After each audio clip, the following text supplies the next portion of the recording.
CAMPA cool drinks ப்ரொமோஷனில் தல Ajithkumar photo use பண்ணது தான் இப்போ சோஷியல் மீடியாவில் செம ஃபயரு. களம் 8ல் தலை ஃபேன்ஸ் வந்துட்டு தலையவே போட்டு அடி அடின்னு அடிச்சிட்டு இருக்காங்க.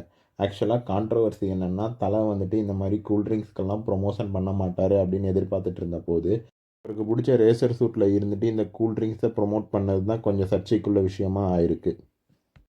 தனுஷ் 55ஓட டைரக்டர் விக்னேஷ் ராஜா நமக்கு தெரியும். இது வந்து வேல்ஸ் ஃபிலிம் இன்டர்நேஷ்னல் ப்ரொடியூஸ் பண்ணுதுன்னு தெரியும்.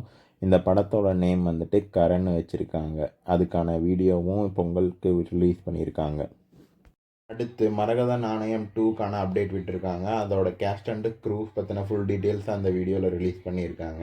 பட் இந்த படத்தில் ஏன் பிரியா பவானி சங்கருங்கிறது எனக்கு இப்போவும் டவுட்டாக இருக்குது. ஆல்ரெடி பிரியா பவானி சங்கருக்கும் பார்ட் 2க்கும் ஆகாது. இப்போ பிரியா பவானி சங்கர் வர எந்த படமுமே ஒழுங்காக ஓடலை. கடைசியாக உருப்படியாக ஓடின படம் வந்துட்டு டிமாண்டி காலனி 2, டிமாண்டி காலனி 3க்கு போஸ்டர் விட்டுருக்காங்க.